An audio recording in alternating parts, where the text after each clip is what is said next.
That's kind of one of the biggest, misconceptions I see is kind of this inherent destructiveness of forest management, when it's totally different than like clearing land to build a Walmart, but they seem to get like lumped into the same category. So I would love to see some perception of that change and some more understanding of kind of the biodiversity and wildlife benefits of the younger forest that's created there.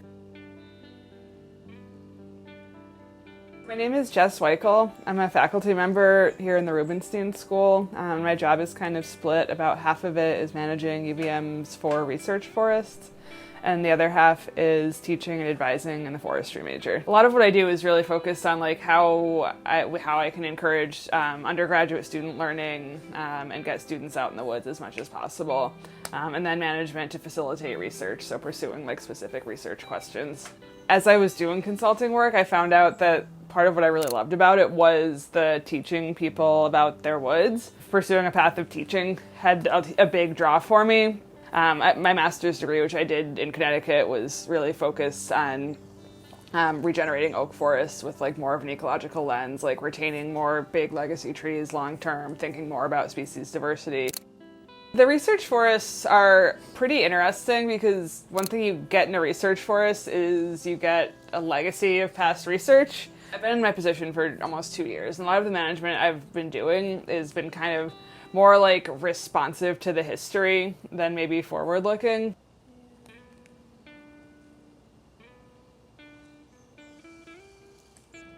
This is some research-related forest management, part of a research project put together by Tony D'Amato, who's a professor at UVM, and Ethan Tapper, who was acting as a Chittenden County forester at the time. And it's part of a broader network called the Adaptive Silviculture for Climate Change project that aims to kind of seek management solutions that are a little bit different from the historic paradigm to help forests better adapt to climate change. But before the management, this area was mostly just white pine, similar in age, fairly close together. As a mostly monoculture, it made the forest vulnerable to, say, a pest that specifically attacks pine trees. So what we have behind me is a canopy gap with a lot of tree retention in it. The idea being that we open up enough canopy for trees to regenerate, trees that need a fair amount of sunlight, but we also keep these mature legacy trees behind so they can continue to support wildlife, fungal and microbial communities. They can provide some shade so it's not too harsh for regeneration conditions. There's an assisted migration piece where we're looking at, or they're looking at a bunch of different planted species to one, kind of see how they grow and thrive to diversify the forest. And two, there's usually some amount of kind of growing species near the northern end of their range, assuming that with climate change, their range will be expanding northward.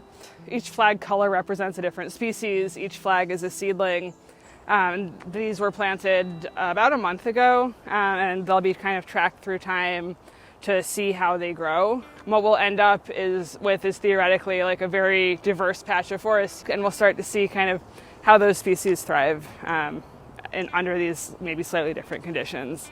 This will be a research experiment that can inform future management on similar sites. So as a research forest, it's great that we can kind of provide this environment where people can come in, do some management, and monitor it into the long term. I'm biased because I do teach here, but I think that like we as a forestry program teach our students really well. They tend to be thoughtful. They definitely absorb a lot of what they learn. Yeah, I'm constantly impressed by their knowledge and thoughtfulness. Teaching people is really fun. Teaching forestry students is really exciting, and kind of being where the research happens is really fun.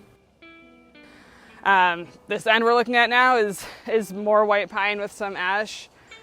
We did this management almost a year ago. It was September of 2023.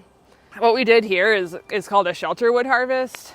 Basically, the idea was to remove most of the forest understory, so all of the invasive black locust in the understory, some of the other trees that were in the understory, and to let enough light into the forest floor that we'd regenerate oak and regenerate pine. The hope has been to regenerate some white ash. It's got a presence in the canopy.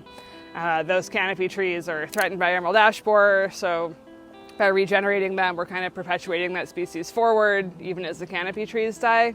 And we have about 6 acres of this treatment that we've walked through. Do you think that Vermont in general has maybe a perception of forestry that is is missing some information perhaps? It's easy to see like one timber harvest and catastrophize and be like, oh, well, the whole state is, being cut down. And oftentimes it's a very small area and there are a lot of kind of protected forests. People are very attached to forests and trees. I mean, everybody, like foresters included, myself included, but I think if you get very attached to a forest or seeing a forest a certain way, seeing a change caused by management can be really upsetting. But a lot of times the kind of anti-forest management piece is just missing some of the bigger picture, which is that like we live in a society where like we need wood and should use wood over other materials. Forests are constantly dynamic. Where trees have been removed is young forest that supports a ton of different wildlife species, is biodiverse, is transient.